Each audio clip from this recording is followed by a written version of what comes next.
In my world, Victorian women always get into strange, weird problems.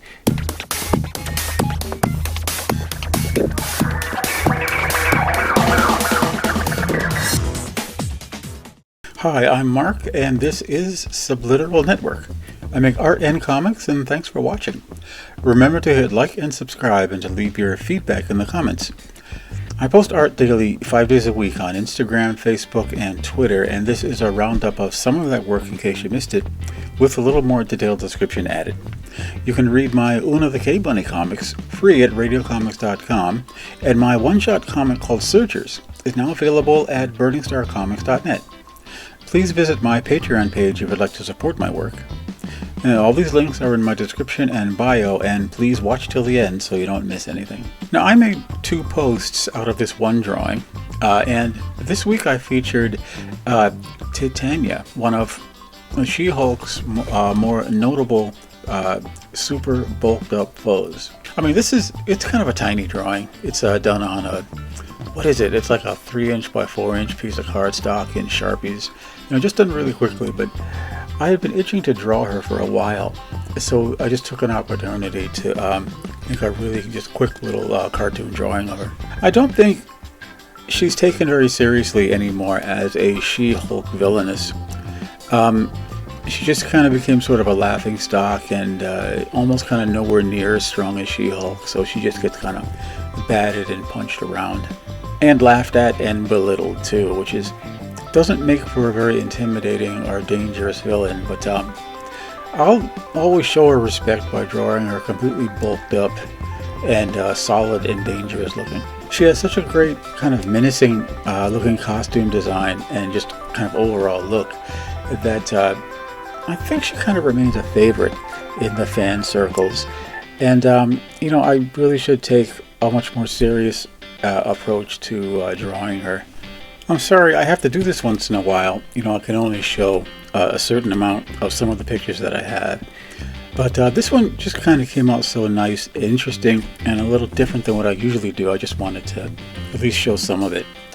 It's kind of a Victorian girl in the Old West who was captured by outlaws. What's kind of cool was that, I liked her lit by firelight. She's tied to a post out in the desert, and there's this firelight on her, and it's a little bit unusual for me to light stuff like this, and I really wanted to take the opportunity to kind of practice it and just kind of see what I could get while trying a different lighting approach than I usually do. And I've been trying to think of some place where I can set up a gallery of some of my kind of more grown-up stuff without getting hassled and bothered about it.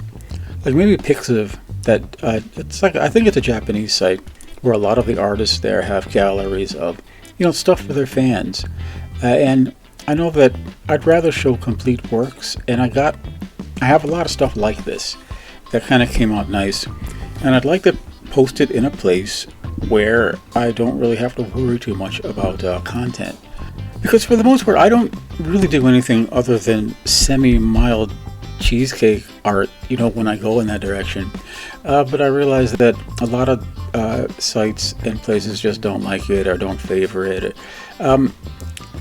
But I mean, we were doing art long before the internet came along, so I feel like it's to find a place where human beings, human adults can go look at work that they like without feeling like they're in the 12th grade or something.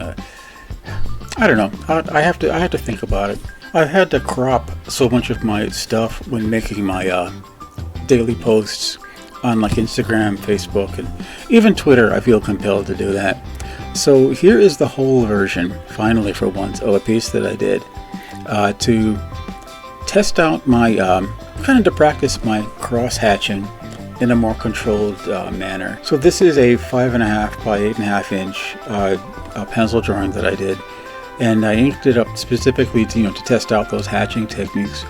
I wanted to slow down and think and try to just use it in a more classical way to really sort of simulate gray tones. Here's a close-up detail of some of the central elements so you can get a closer look at some of the cross-hatching that I was doing.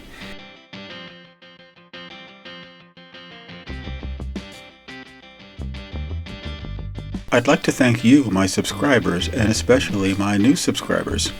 I'm very happy you enjoy hearing something more about the work that I'm doing, and I hope the videos are entertaining, and I really hope you can come back for more.